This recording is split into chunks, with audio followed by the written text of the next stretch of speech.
शृण्वन्नोतिभिः सेदसादनम्। ॐ महागणपतये नमः। ॐ भद्रं कर्णेभिः शृणुयाम देवाः, भद्रं पश्येमाक्षभिर्यजत्राः, स्थिरैरङ्गैस्तुष्टुवागुंसस्तनूभिः व्यशेम देवहि प्रवेदाः। स्वस्ति नस्ताक्षो हरिष्ठनेमिः, स्वस्ति नो बृहस्पतिर्दधातु। ॐ शान्तिः शान्तिः शान्तिः।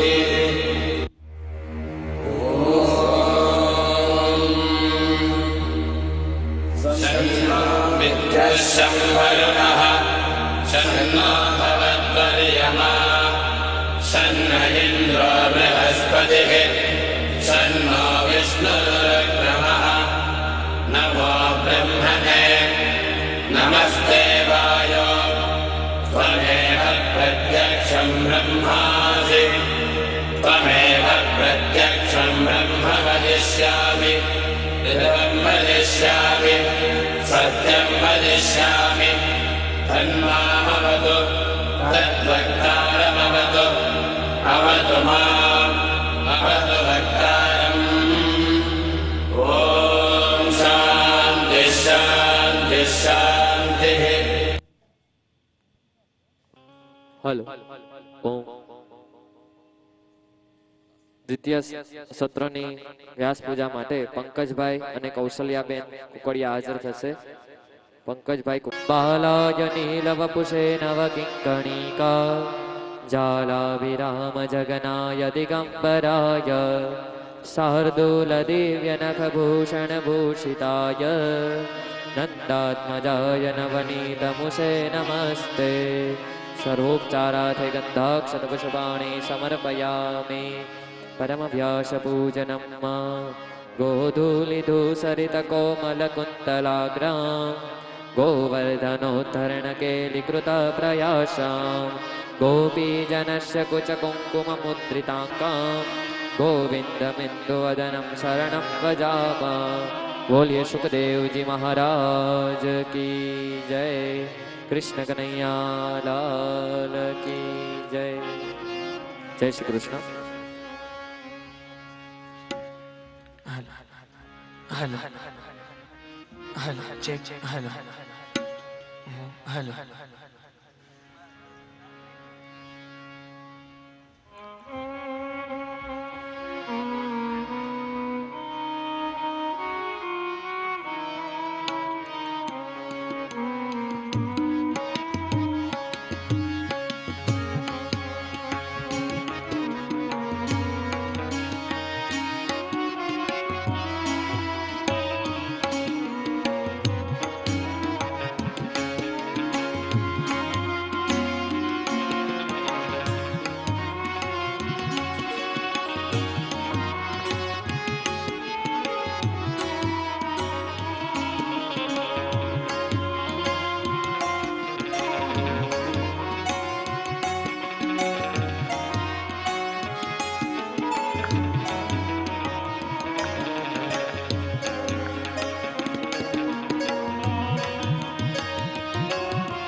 ब्रह्मा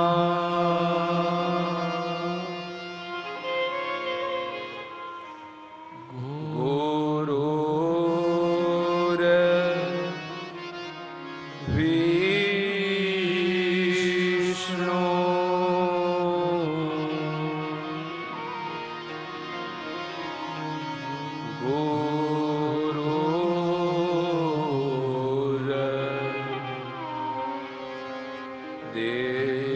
देवो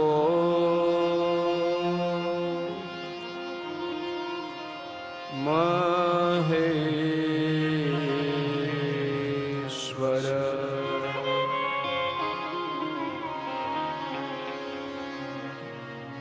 गुरु ब्रह्मा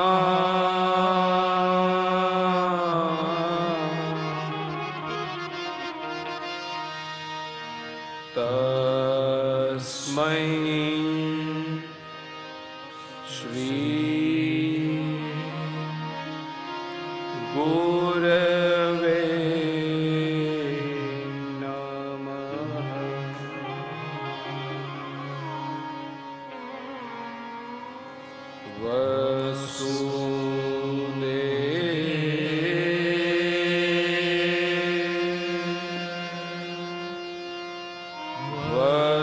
वसुतं देवं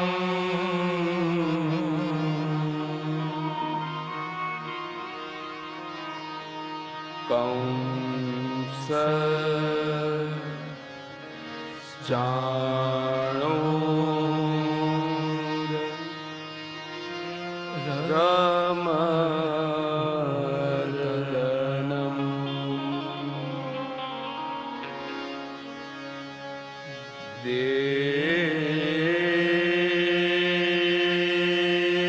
देवकी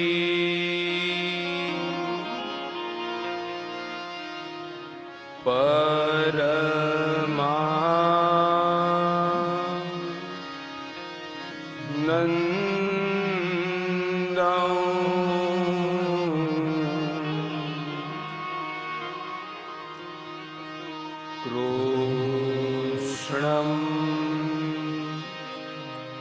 वन्दे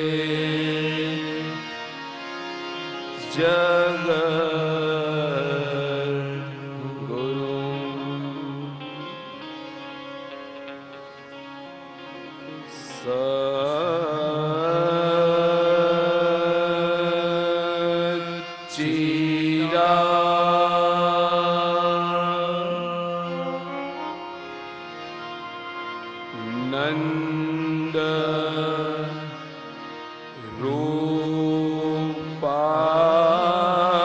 रूपाय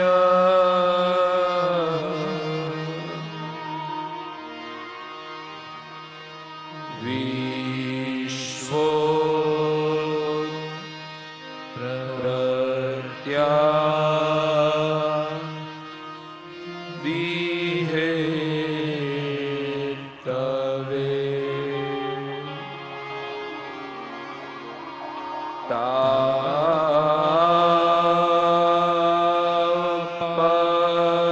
तापत्रय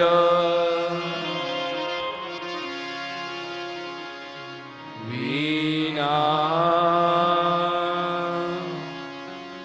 शाय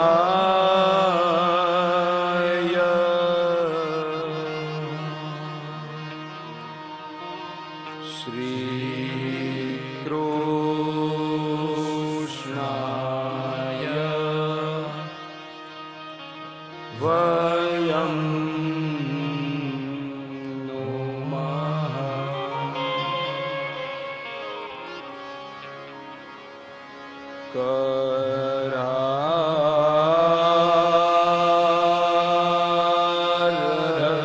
करारविन्दे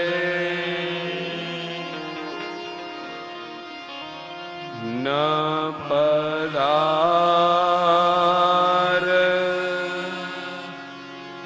विन्दं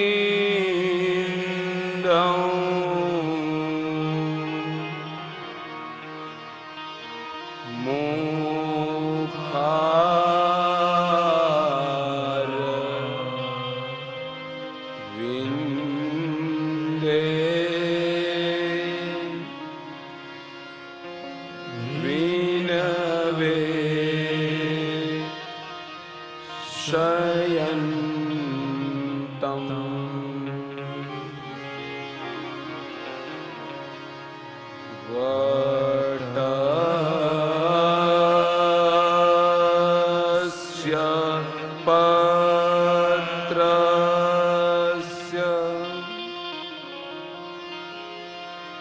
ऊटे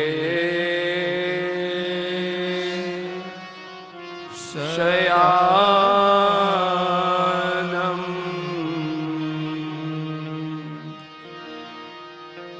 बालम्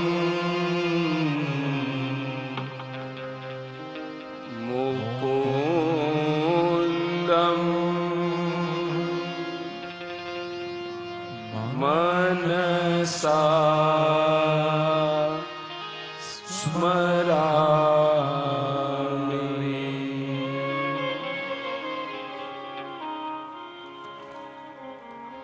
लोका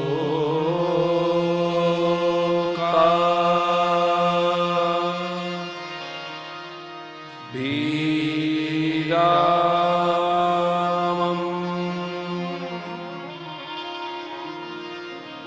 रण रंग धीरम्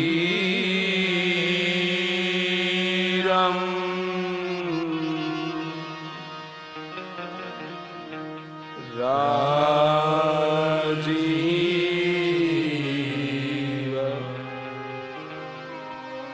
नेत्रम्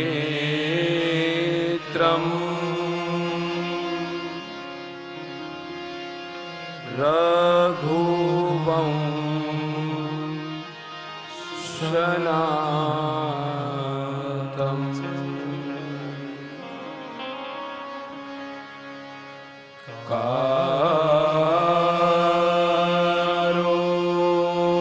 कारुण्य रूपम्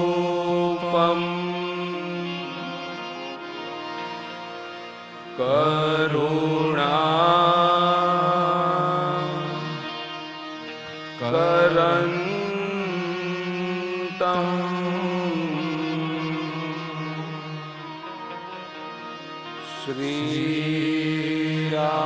श्रीराम चन्द्रम् शरणं प्रपद्ये।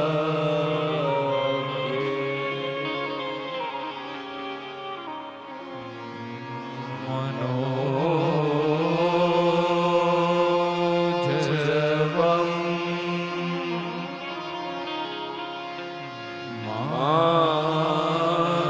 मारुत तुल्य वेगम्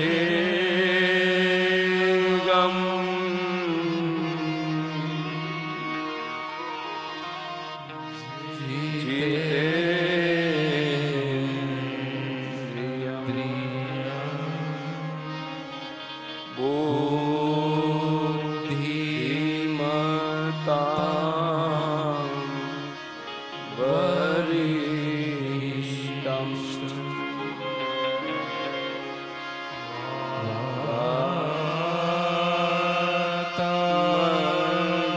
वातात्मजम्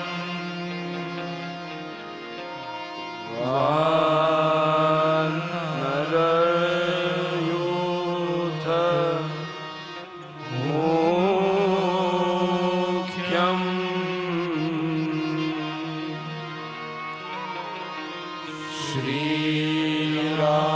श्रीराम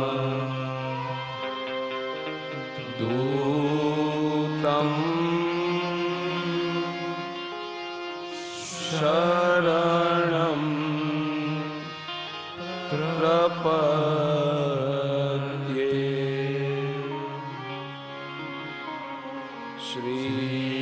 श्रीराम दूतम् शरणं प्रपद्ये। बोलिए श्री बालकृष्ण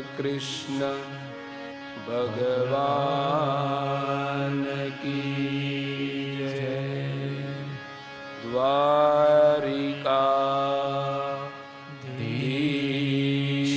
की जय। रामचंद्र भगवान की जय। हनुमान जी महाराज की जय। सद्गुरु भगवान की जय। हरे कृष्णा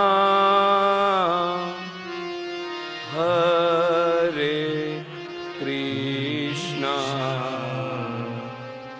कृष्णा कृष्णा हरे हरे हरे कृष्णा हरे कृष्णा कृष्णा कृष्णा हरे हरे कृष्णा हरे कृष्णा कृष्णा कृष्णा हरे हरे हरे कृष्णा हरे कृष्णा कृष्णा कृष्णा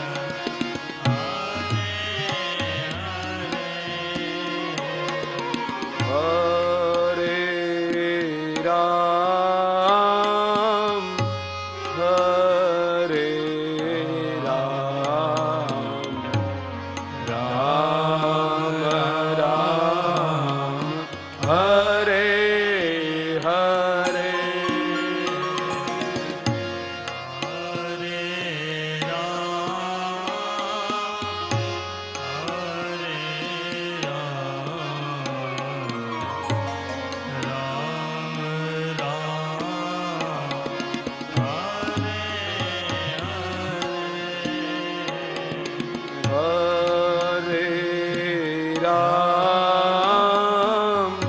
हरे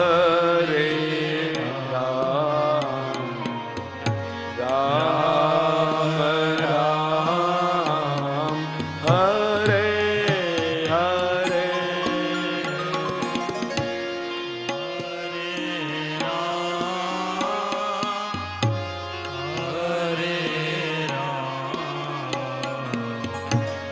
राम राम हरे हरे हरे हरे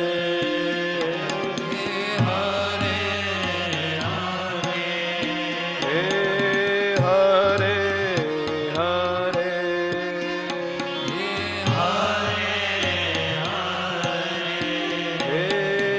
हरे हरे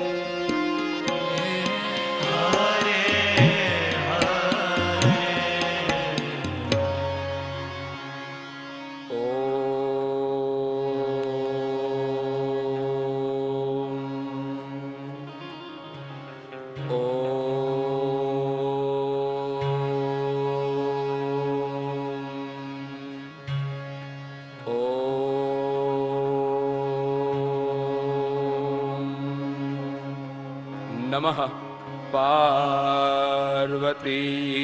पतये हर हर महादेव।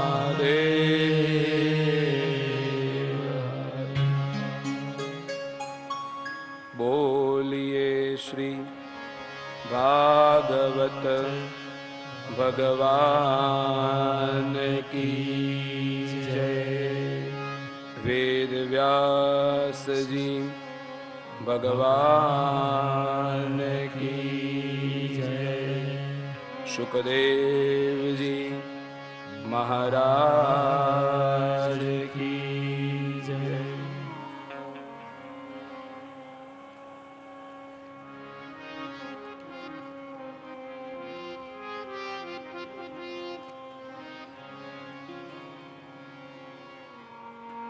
परमपिता दयाळु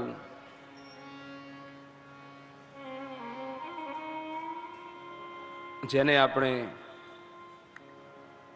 યાદ કરીએ અને આપણને એવું લાગે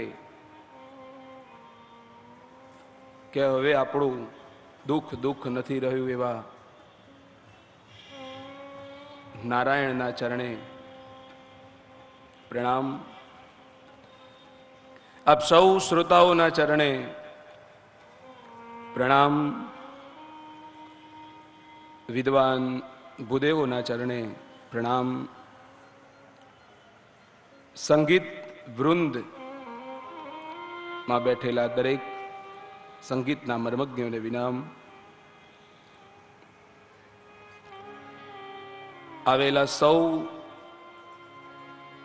મહેમાનોને વ્યાસપીઠ પરથી પ્રણામ.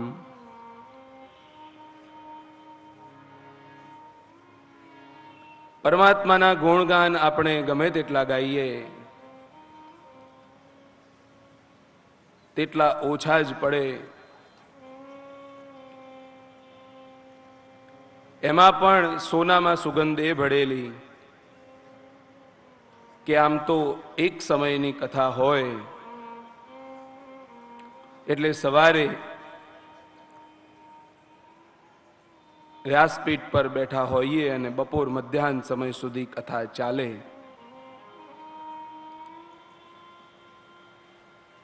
પણ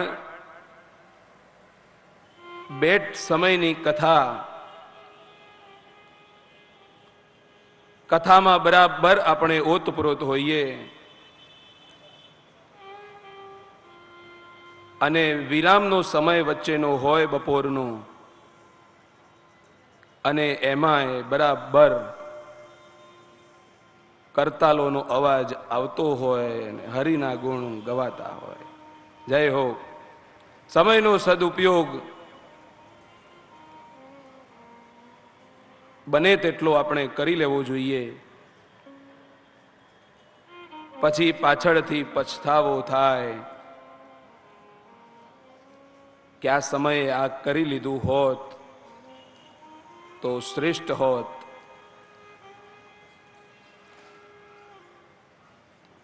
પરમાત્માની કૃપા હોય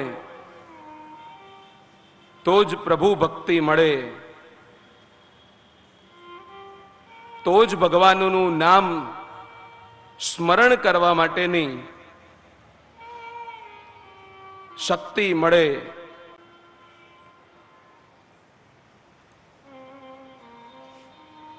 એટલે જ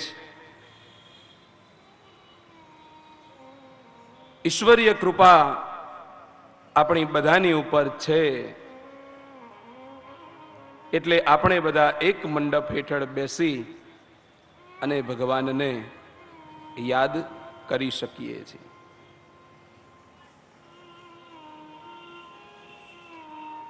બીજી આમ તો કોઈ ચિંતા છે નહીં.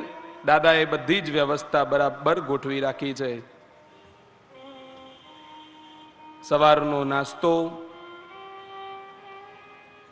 બપોરે જમવાનું, પાછી બપોરની ચા અને સાંજનું જમવાનું. એટલે બીજી કોઈ જ ભગવાનને ભજ્યા સિવાય બીજી કોઈ જ માથાકૂટ હવે આ વાડીમાં રહી નથી.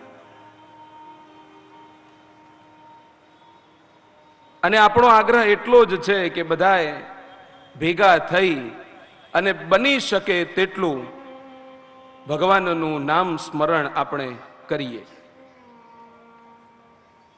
માત્ર ભજન પૂરતું સીમિત આપણે નથી રાખવું કે કોઈ કોઈનું નથી રહે. એ ભજન પૂરતું સીમિત નથી રાખવું, એને આપણે અનુભવમાં પણ મૂકવું છે. એટલે જ સમય મળ્યો છે, એનો ઉપયોગ આપણે કરી લઈએ. પાંડવો પણ પ્રભુમય બન્યા. પાંડવોએ સમગ્ર તન મન અને ધન એ પરમાત્માના ચરણે અર્પણ કરી દીધું.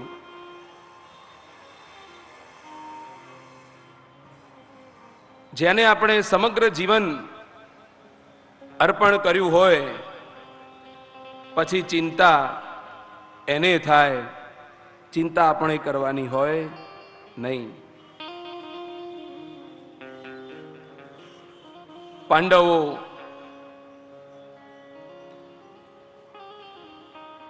હવે પણ ભગવાનના સ્વધામ ગયા પછી એવું વિચારે કે આપણું જીવીને હવે શું કામ છે, આપણે પણ હવે પ્રસ્થાન કરી લઈએ.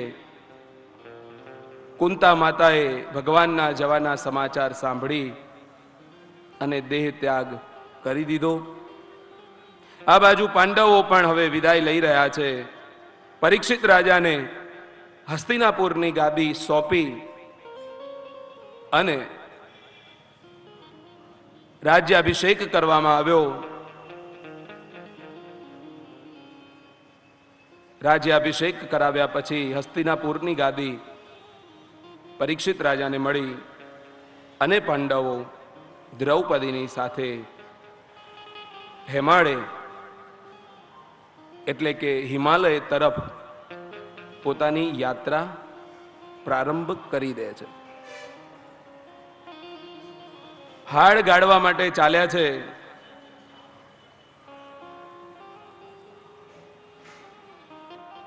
છેલ્લે કેદારનાથની પાસે કોઈ ગયું હોય કેદારનાથની યાત્રામાં તો કેદારનાથની પાસે શિવપુરી નામનું ધામ છે. ત્યાં પાંડવોએ છેલ્લી પૂજા ભગવાન ભોળેનાથની કરી. બરાબર બરફવાળો રસ્તો છે. પાંડવો એક લાઈનમાં આગળ વધી રહ્યા છે. ચાલતા ચાલતા નકુલ મહારાજ એક ખીણમાં પડે છે. ત્યારે નકુલ મહારાજે ભગવાનને પૂછ્યું કે પરમાત્મા, તમે તો મારી સમીપ જ રહ્યા છો,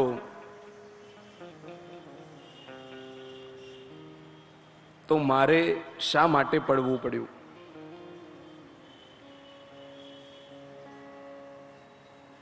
ત્યારે કહ્યું કે નકુલ, આપને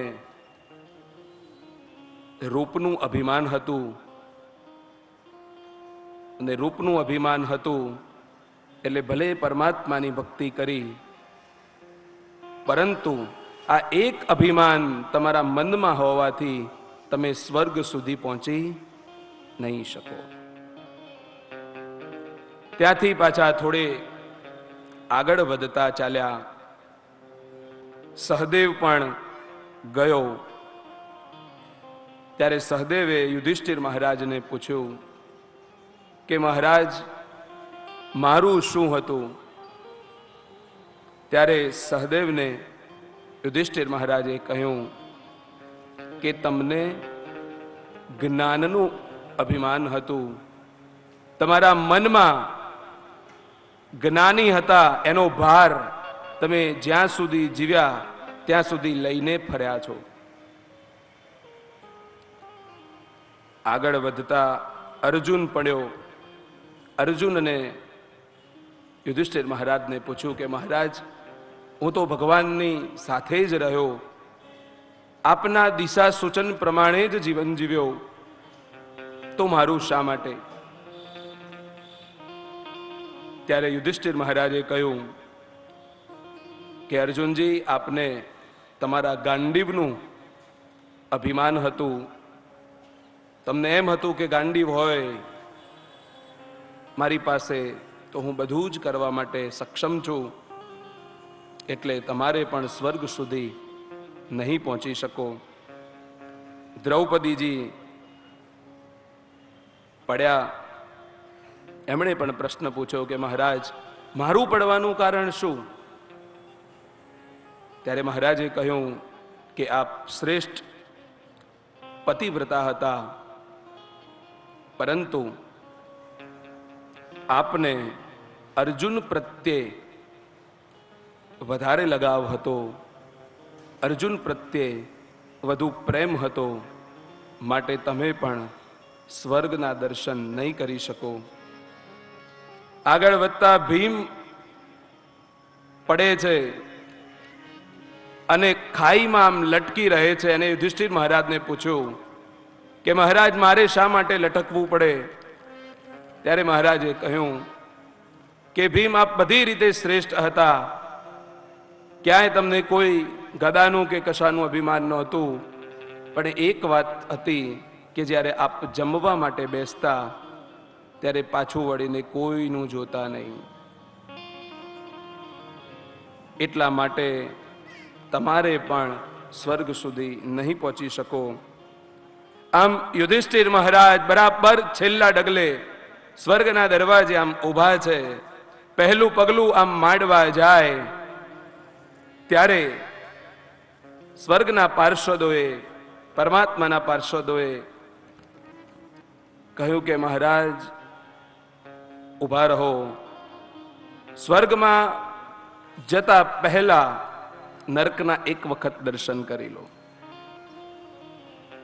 ત્યારે યુધિષ્ઠિરને યાદ કરાવવામાં આવ્યું કે યાદ કરો, કુરુક્ષેત્રની ભૂમિમાં અસ્વસ્થતામાં હણાયો, એમાં નરોવા કુંજરોવા જે અડધું અસત્ય હતું એ તમારે નરકના દર્શન સ્વરૂપે કરવું પડશે. આમ પાંડવો એક પછી એક હિમાલયની અંદર સમાઈ ગયા. પરીક્ષિત રાજાના લગ્નની આ બાજુ તૈયારીઓ થઈ, કારણ કે હવે જે ઉદ્દેશ્ય કથાનો હતો એ હવે ધીરે ધીરે તત્પર બનતો જાય છે. પરીક્ષિત રાજાના લગ્ન ઉત્તર તનયા ઈરાવતી સાથે કરવામાં આવ્યા. જન્મે જય આદિ 4 પુત્રો એમને થયા. અશ્વમેઘ યજ્ઞ પરીક્ષિત રાજાએ કરાવ્યો છે, અને અશ્વમેઘ યજ્ઞની સાથે પરીક્ષિત રાજા શ્રેષ્ઠ હતા. પોતાના રાજ અને પોતાની પ્રજા માટે એ શ્રેષ્ઠ ફળદાયી હતા. ક્યારેય કોઈ પણ પ્રકારનું પગલું એ જેમ તેમ ભરે તેમ નહોતા, કારણ કે પાંડવ કુળમાંથી આવે છે અને કેટલીક અસર કુળની પણ થતી હોય.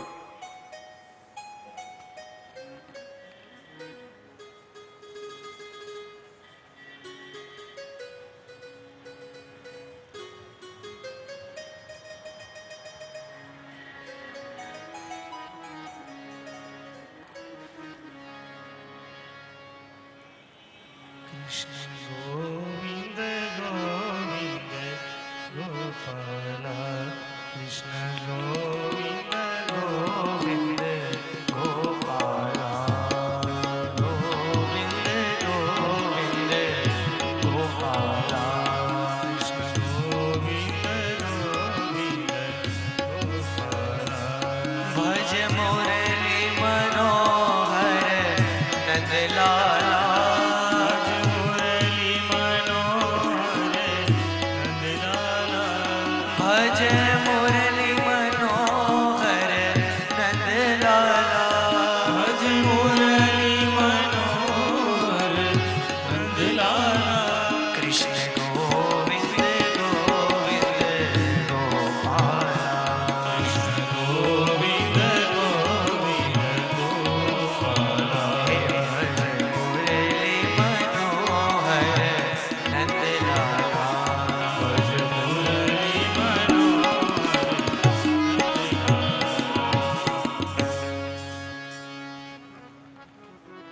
પ્રજાપાલક પરીક્ષિત રાજા પ્રજાના સુખમાં જ પોતાનું સુખ જે જોતા હોય, પરીક્ષિત રાજા એક વખત પોતાના નગરમાં ભ્રમણ કરવા માટે જાય. એક દિવસ નીકળ્યા છે અને ભ્રમણ કરતા કરતા પૃથ્વી રૂપી ગાય અને ધર્મરૂપી બળદનો સંવાદ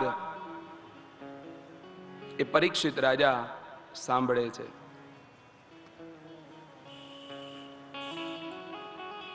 પૃથ્વી રૂપી ગાય છે અને ધર્મરૂપી બળદ છે. પૃથ્વી કહે, હવે મારાથી મારી ઉપર રહેલો ભાર એ સહન થતો નથી.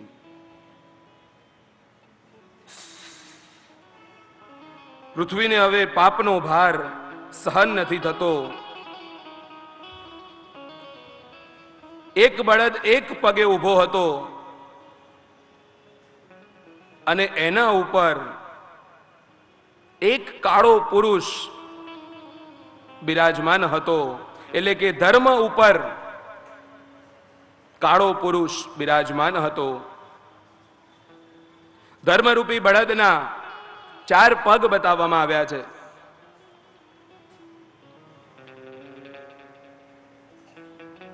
એક સત્ય, બીજું તપ, ત્રીજું પવિત્રતા અને ચોથું દયા.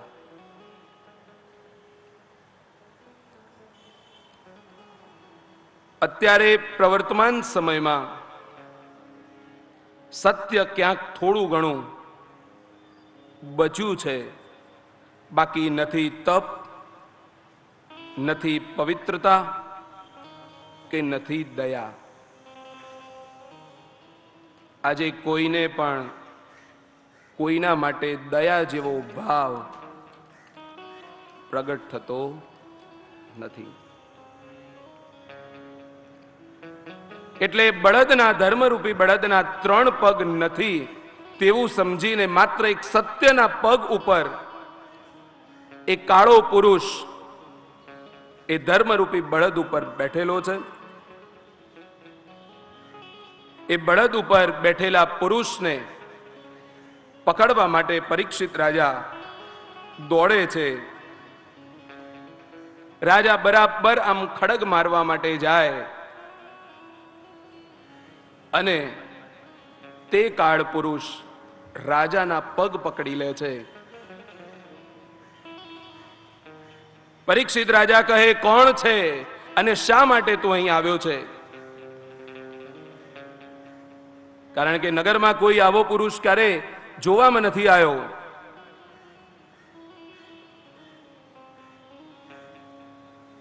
એણે બહુ નમ્રતા ભાવે રાજનને કહ્યું કે પ્રભુ, સૃષ્ટિનો ક્રમ છે, સમય અંતરે જે થવાનું છે એ થઈને જ રહેશે અને ક્રમ પ્રમાણે મારે આવવું જ પડશે. એટલા માટે હું આવ્યો છું. રાજા કહે, સ્પષ્ટ વાક્યોમાં તું વાત કર, કયા ભાવથી અને કયા ઉદ્દેશ્યથી તું આવ્યો છે? મારાથી તું ડરીશ નહીં. ત્યારે એણે કહ્યું કે હું કલિયુગ છું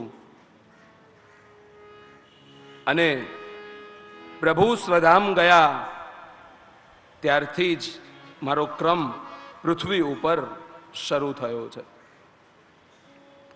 કલિયુગમાં કેવલ કીર્તન અને ભજન, હરિનામ સંકીર્તન એ જ ઉપયોગી છે.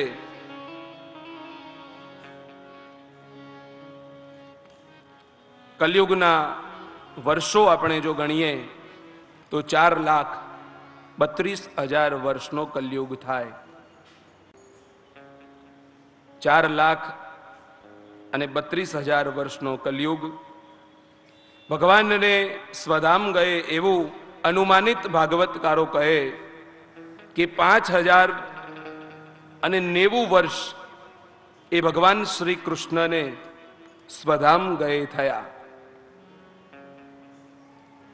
હવે વિચારો કે હજુ તો 4,32,000 વર્ષનો કળિયુગ અને એમાં માત્ર 5090 વર્ષ એ પરમાત્માને ગયે થયા. હજી કેટલો સમય આવવાનો બાકી.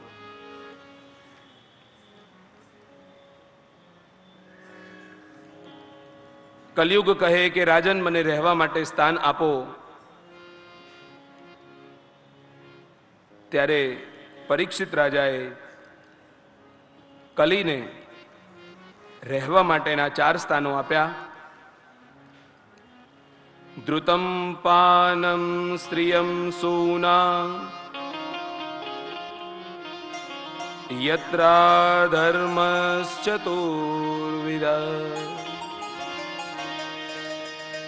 આ 4 સ્થાનો એ પરીક્ષિત રાજાએ કલયુગને રહેવા માટેના આપ્યા. ધ્રુત એટલે જુગાર. જ્યાં જુગાર રમાતો હોય એ જુગારમાં સાક્ષાત કળિયુગનો વાસ છે. સામાન્ય છે અત્યારે કોઈ સારો પ્રસંગ હોય છતાં પણ જુગાર લોકો રમતા હોય અને કહે કે આ તો ફેશન થઈ ગઈ.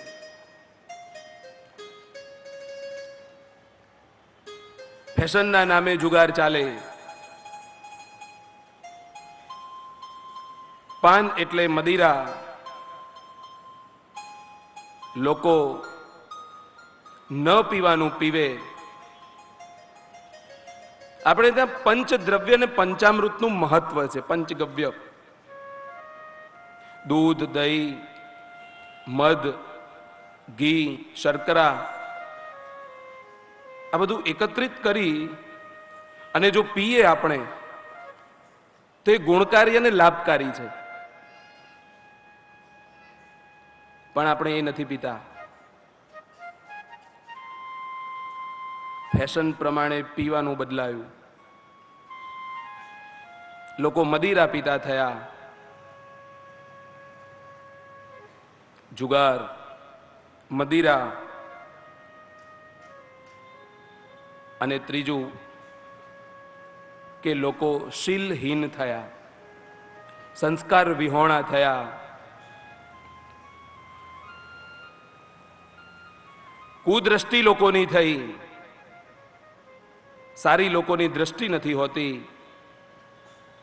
કયા ભાવથી જુએ છે તે ભાવ પણ સ્પષ્ટ હોતો નથી. અને મને સુવિચાર હમણાં કહ્યો હતો કે કોઈ પણ વ્યક્તિએ કોઈ પણની બેન હોય, દીકરી હોય, માતા હોય, એના વિશે એટલું જ બોલવું જોઈએ જેટલું આપણે આપણી બેન, દીકરી કે મા વિશે સાંભળી શકીએ. ખોટી ટિપ્પણીઓ કરી, ખોટી કોઈની વિશે વાતો કરી એનો કોઈ મતલબ નથી થતો.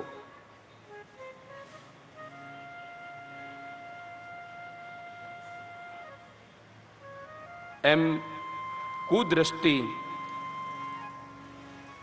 પરસ્ત્રી સંગ આ કલિયુગનું પ્રભાવશાળી અંગ એટલે ત્રીજું સ્થાન રહેવા માટે ત્યાં આપ્યું. ચોથું સ્થાન છે હિંસા એટલે કે કતલખાનું. અબોલા જીવ એને લઈ જાય, એનું વેચાણ થાય અને એ જીવને જ્યાં ત્યાં કતલખાને લઈ જઈ અને પૂરો કરી દે. આ 4 સ્થાનો કલયુગને રાજાને રહેવા માટે આવ્યા. પરંતુ કલીએ ફરીથી હાથ જોડ્યા અને કહ્યું કે હે ભગવાન, હે રાજા, આપ દયાળુ છો, મારો પરિવાર મોટો છે, આ 4 સ્થાનો મારા માટે પર્યાપ્ત નથી, આ 4 સ્થાનોમાં તો હું રહીશ, પણ મને વધારાનું એક સ્થાન હજી આપો.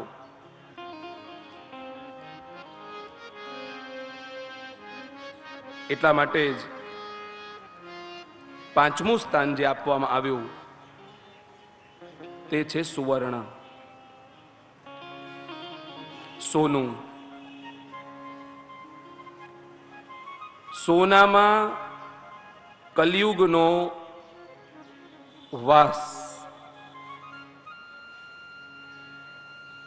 હવે વિચારો કે તમે અને હું બધા કળિયુગની પાછળ દોડીએ છીએ કે નહીં? બધા જ દોડીએ છીએ. સોનાના ભાવોમાં થોડો ઘણો વધારો ઘટાડો થાય એટલે આપણા મનની ચિંતામાં વધારો થવા માંડે. ચલો 4 સ્થાનો પરમાત્મા ક્યારેય કોઈને ના આપે, પણ સોના પાછળ તો આપણે દોડીએ છીએ, એ આપણે સ્વીકારવું જ રહ્યું. એટલે સોનાની દ્વારિકા નષ્ટ થઈ, સોનાની દ્વારિકા સમુદ્રમાં ડૂબી, એનું એક જ કારણ હતું કે કળિયુગનો પ્રભાવ બધી જ જગ્યાએ અસર કરશે, પણ પરમાત્માને ક્યારેય અસર ન કરી શકે. એટલે સુવર્ણમાં સ્થાન હોવાથી સોનાની દ્વારિકા ભગવાન સ્વધામ ગયા, એટલે એ સમુદ્રમાં સમાઈ ગઈ.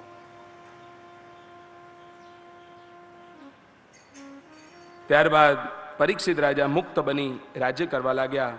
આજે કળિયુગ બધી જ જગ્યાએ વ્યાપી ગયો છે. કળિયુગના અર્થમાં હવે બધું જ લઈ શકાય. 21મી સદીમાં પહેલા તો એવું હતું કે વેઢામાં ગણતરી થતી, પણ હવે 21મી સદીમાં તો આપણે એવું કહી શકીએ કે પુસ્તકોના પુસ્તકો જો કળિયુગ વિશે ભરવા હોય તો ભરી શકાય. બધું જ કળિયુગના શબ્દશઃ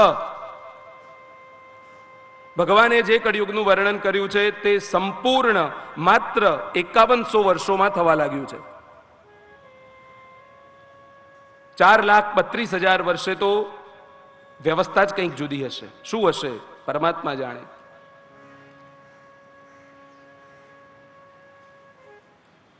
એટલે આપણે એમાં બહુ વિશેષ નથી પડતા, ભવિષ્યની બહુ ચિંતા નથી કરતા, પણ કળિયુગ બધે જ વ્યાપી ગયો છે. આજે જિંદગીનો કોઈ ભરોસો નથી. ક્યારે સ્વિચ પડી જાય અને આપણો કરંટ બંધ થઈ જાય. क्या भरोसा है इस जिंदगी का, है क्या भरोसा है इस जिंदगी का, क्या भरोसा है इस जिंदगी का, साथ देती नहीं, साथ देती नहीं किसी का, क्या भरोसा है इस जिंदगी का, क्या भरोसा। सांस रुक जाएगी चलते चलते, सांस रुक जाएगी चलते चलते, क्षमा बुझ जाएगी जलते जलते, फर्ज पूरा करो, फर्ज पूरा करो बंदगी का, क्या भरोसा है इस जिंदगी का, क्या भरोसा, શું શું ભરોસો આ જિંદગીનો. ચાલતા ચાલતા આમ જતા હઈએ, પડ્યા અને પડ્યાના ભેગા ગયા. બધું તિજોરીમાં રહી જશે. અને કેટલાકને તો એવી આદત હોય કે ગમે તેટલી ઉંમર થઈ હોય પણ ચાવીનો જોડો તો જોડે જ રાખવાનો, નહીં સોંપવાનું. ક્યાંક બધું ભેગું કરેલું જતું રે, મથીને ભેગું કર્યું હોય અને બધું નીકળી જાય, એ જતું નહીં જવા દેવાનું. પણ હમણાં મોદી સાહેબે જબરજસ્ત એવું કહેવાય કે એવી સફાઈ અભિયાન હાથ ધર્યું કે પતિદેવ 35 વર્ષથી નોકરી કરતા હોય, 40 વર્ષથી નોકરી કરતા હોય, એમને પણ ખબર નથી કે કાળું ધન તો મારા ઘરમાં જ હતું.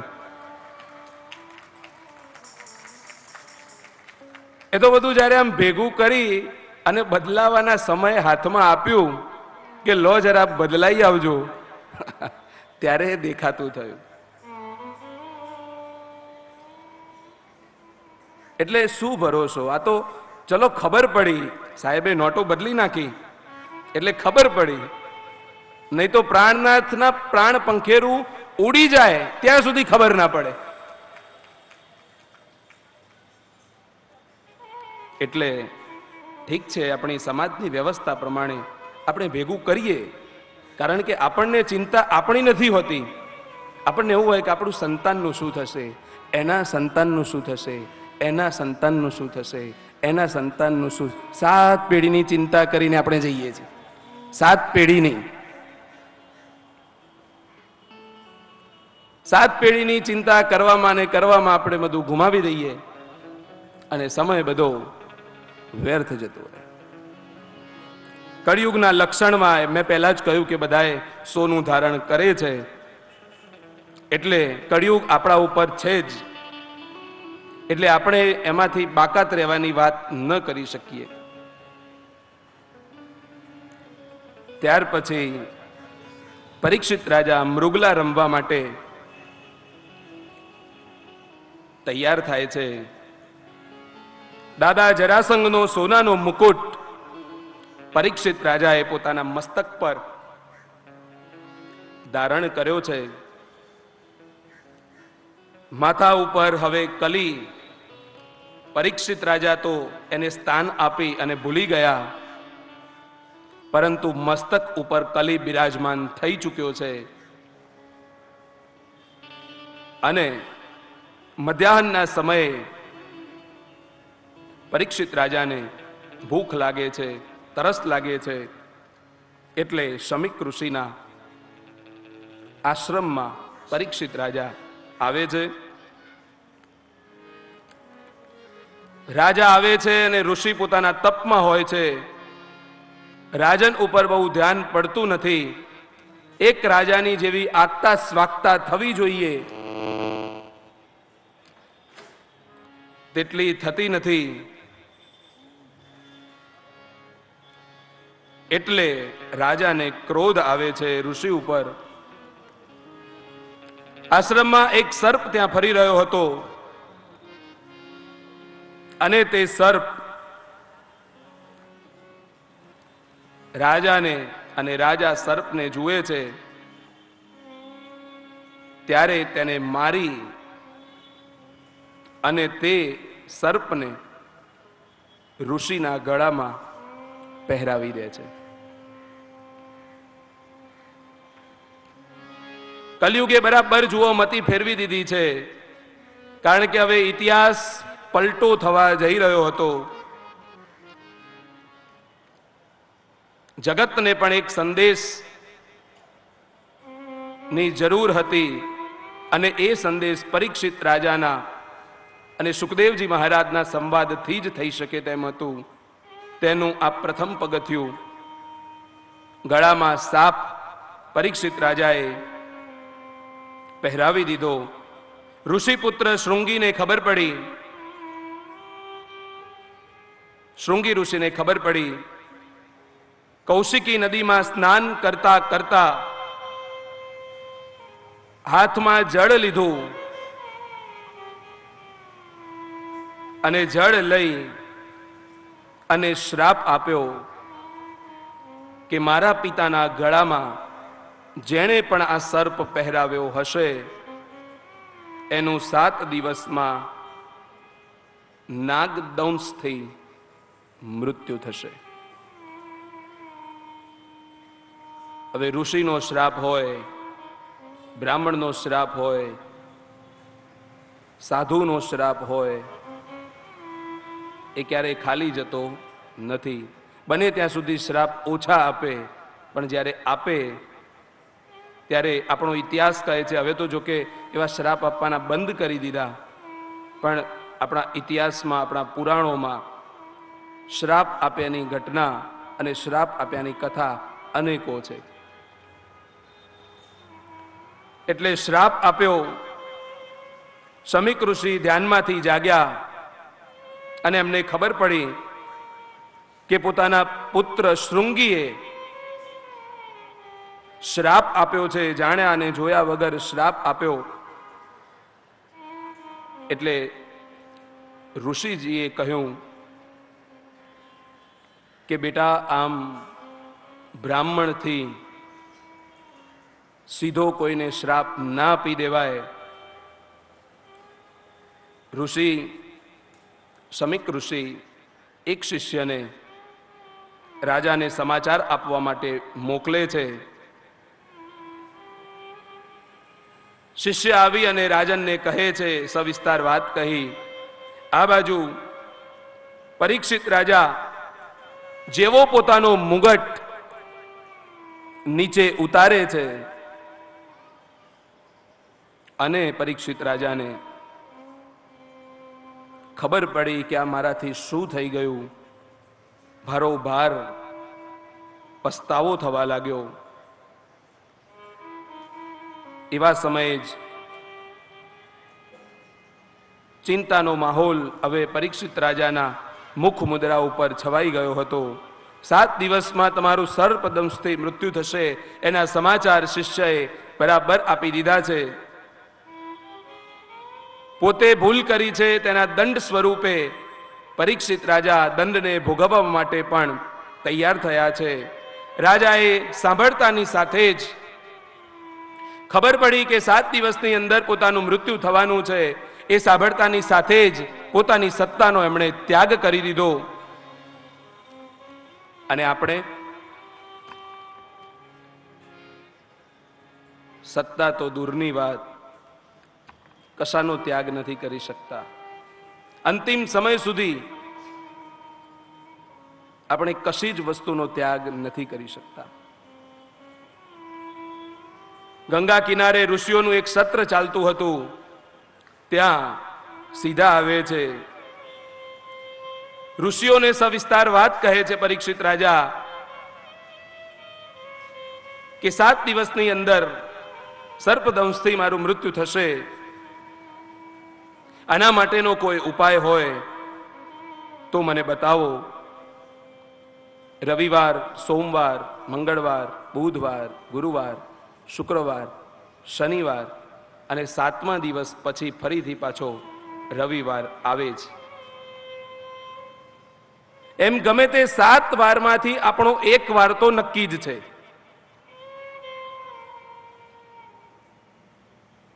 પરીક્ષિત મહારાજનું 7 દિવસે મૃત્યુ થવાનું જ હતું, 7મા દિવસે.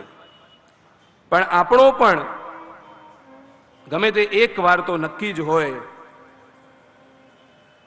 કે એ સમયે બોલ્યા ચાલ્યા વગર આપણે વિદાય લેવી જ પડે. એમ આ બાજુ ઋષિઓ ચર્ચા વિચારણા કરવા લાગ્યા. પરીક્ષિતના ગુરુ થવા માટે કોઈ તૈયાર નથી. પરીક્ષિતને આ મૃત્યુને મંગલ બનાવવા માટે કોઈ તૈયાર નથી. અને સુખદેવજી મહારાજનું આગમન ગંગા કિનારે આનંદ ઘાટ ઉપર થાય છે. અને આપણે ત્યાં શ્રેષ્ઠ ભજન પણ લખાયું. બધાએ ઊભા થઈને સ્વાગત કર્યું. રમતા જોગી, કારણ કે સુખદેવજી મહારાજે તો વ્યાસજી પાસેથી શિક્ષા લીધી, ભાગવતજી ભણ્યા અને એ સીધા જ હરિદ્વાર ક્ષેત્રમાં આવ્યા. રમતા જોગી હોય એટલે ગમે ત્યાં એ ફરતા ફરતા એ પધારે. એટલે સાચા શિષ્યને અધિકારી ગુરુ જરૂરથી મળી જાય, એની જિજ્ઞાસા હોવી જોઈએ. સાચા ગુરુ શોધવાની અંદરથી તાલાવેલી હોવી જોઈએ.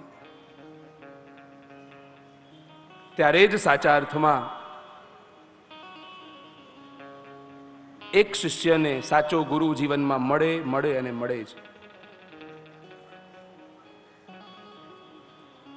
હવે ગુરુની ઉંમર નથી જોવાતી કે ગુરુની ઉંમર કેટલી થઈ.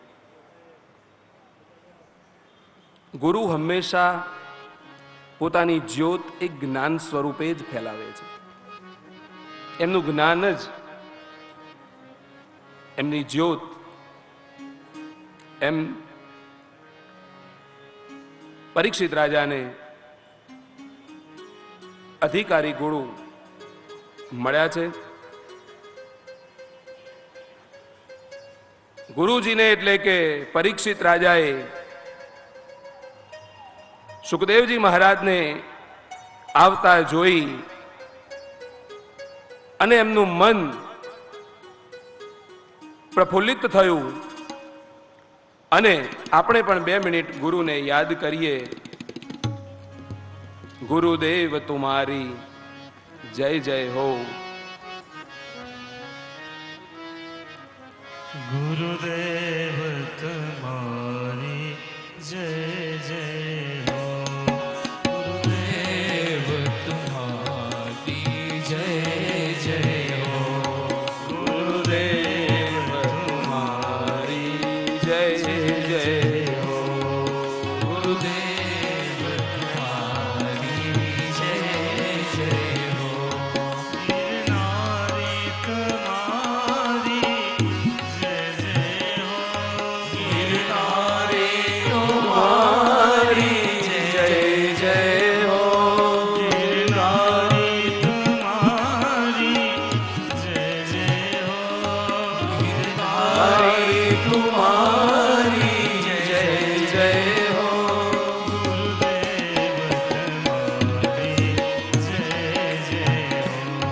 गुरुदेव तुम्हारी जय जय हो।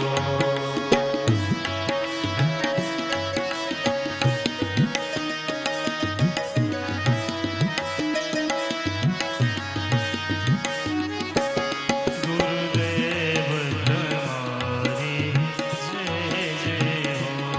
गुरुदेव तुम्हारी जय जय हो।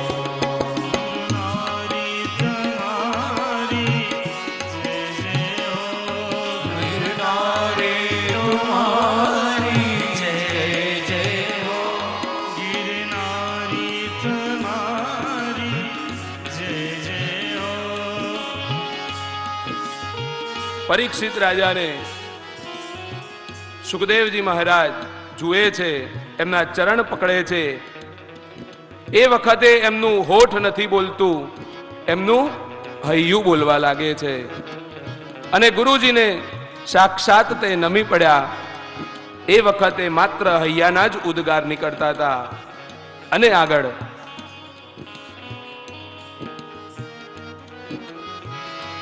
सद्गुरु तुम्हारी जय जय हो। सद्गुरु तुम्हारी जय जय हो। सद्गुरु तुम्हारी जय जय हो।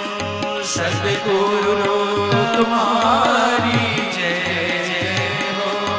गुरुदेव तुम्हारी जय जय हो। गुरुदेव तुम्हारी जय जय हो। गुरुदेव तुम्हारी સુખદેવજી મહારાજ વ્યાસપીઠ ઉપર બેસવા માટે તૈયાર થયા.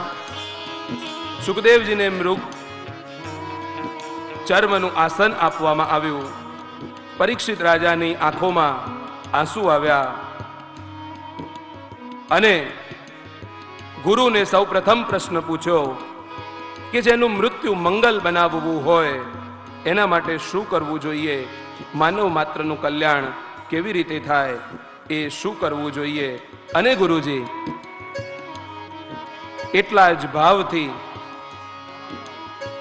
પરીક્ષિત રાજાને ઉત્તર આપવા માટે તૈયાર થયા. સોમનાથ તમારી જય જય હો, સોમનાથ તમારી જય જય હો, સોમનાથ તમારી જય જય હો, સોમનાથ તમારી જય જય હો, મહાકાલ તમારી જય જય હો, મહાકાલ તમારી જય જય હો, મહાકાલ તમારી જય જય હો, મહાકાલ તમારી જય જય હો, મહાકાલ તમારી જય જય હો,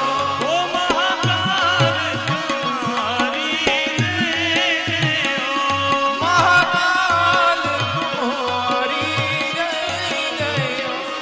ગુરુદેવ તમારી જય જય હો. અને સુખદેવજી મહારાજ વ્યાસપીઠ પર બિરાજમાન થયા અને પરીક્ષિત રાજાને કથા સંભળાવવા માટે તૈયાર થયા. આમ પ્રથમ સ્કંદને સુખદેવજી મહારાજ વેદવ્યાસજી ભગવાન, સુત પુરાણીજી વિરામ આપે. પ્રથમ સ્કંદનું આ પુષ્પ પરમાત્મા થકી ભાઈ કેતનભાઈને પહોંચે એવી હૃદયથી પ્રાર્થના કરીએ અને દ્વિતીય સ્કંદ, જેને સાધન લીલા કહેવામાં આવે છે, એમાં આપણે પ્રવેશ કરીએ. સામર્થ્યવાન ગુરુ હવે મળી ગયા છે પરીક્ષિત રાજાને. બધા જ પ્રશ્નોનો સંશય હવે એમનો થઈ જ જશે. શું કરવું, શું ન કરવું, એ બધા જ પ્રશ્નોનું નિરાકરણ હવે આવશે એવો પરીક્ષિત રાજાને ભાવ છે. બીજા સ્કંદની શરૂઆતમાં સુખદેવજી મહારાજ જ્ઞાન ઉપદેશની વાતો કરે છે. જ્ઞાન કોને કહેવાય, ઉપદેશ કોને કહેવાય, પરીક્ષિત રાજાને શીખવે છે. દ્વિતીય સ્કંદમાં માત્ર 3 પ્રકરણ છે અને 10 જ અધ્યાય છે. પ્રથમ 2 પ્રકરણ એ ધ્યાન પ્રકરણ બને, પછીના 2 પ્રકરણ એટલે કે 2 અધ્યાય એ હૃદય સુધી બને અને પછીના 6 અધ્યાયોમાં મન પ્રકરણ છે. હૃદયથી મન સુધીનો જે માર્ગ છે, કારણ કે કેટલીક વખત એવું બનતું હોય કે મનથી આપણે વિચારતા હોઈએ ત્યારે આપણું હૃદય ના પાડે, અને જ્યારે હૃદયથી વિચારતા હોઈએ ત્યારે આપણું મન ના પાડે. મન અને હૃદય જ્યારે એક થાય ત્યારે જ કોઈ કાર્ય સિદ્ધ થાય. એટલે દ્વિતીય સ્કંદમાં ખૂબ સુંદર હૃદયસ્થ પ્રકરણ અને મન પ્રકરણની ચર્ચા કરવામાં આવી છે.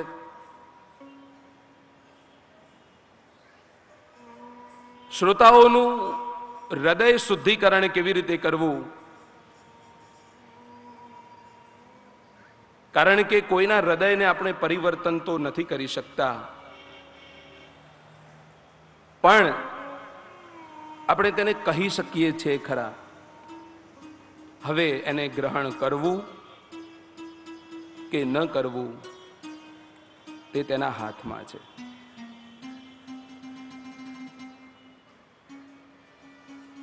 એક ઉપદેશ તો બધા જ પ્રકારના થાય, પણ એનો સ્વીકાર કેવી રીતે કરવો? જાણતા આપણે બધું જ હોઈએ, પણ તેનો સ્વીકાર કેવી રીતે કરવો તે આપણા હાથમાં હોતું નથી. અને સ્વીકાર કરવો એ માત્ર સહજ નથી. આમ સરળતાથી કોઈનો સ્વીકાર નથી થતો હતો.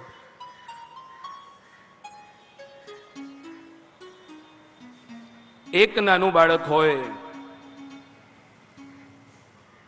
એ રમતું હોય, એનું મોં બગડેલું હોય, એના કપડા ગંદા હોય, તો કદાચ બીજી વ્યક્તિ જોશે તો એને એવું લાગશે કે આ બાળક ગંદુ છે, ગોબરું છે, એના કપડા તો આવા છે તેવા છે. પણ જ્યારે એના મા અને બાપ જોશે ત્યારે એ જેવું હશે ને એવું એને અપનાવી લેશે. સાંજે એના પિતા ઘરે આવ્યા હોય અને બાળક જેવી અવસ્થામાં રમતું હોય એવી અવસ્થામાં એને તેડી લેશે. પરમાત્મા આપણો બાપ છે. ગમે તેવી હાલત હશે આપણી, પણ જો ભાવ ચોખ્ખો હશે તો આપણને જરૂરથી તેડી લેશે. એના બનાવેલા છીએ આપણે, એટલે કોઈ પણ પ્રકારનો સંશય એવો નહીં રહે. સુખદેવજી અધિકારી શિષ્ય મળ્યા છે એ ભાવથી રાજી થયા છે. સુખદેવજી રાજાને કહેવા લાગ્યા કે હે રાજન, આપ મહાન છો, કારણ કે લોક કલ્યાણની વાતો કરો છો. આપનું તો કલ્યાણ થશે જ, પણ બીજાનું પણ કલ્યાણ થશે. ભાગવતજીનો મહિમા જ એ છે કે પોતાનું તો કલ્યાણ થશે જ, પણ સાથે સાથે બીજા હજારો જીવો જે હશે તેનું કલ્યાણ નિશ્ચિત રૂપે થશે.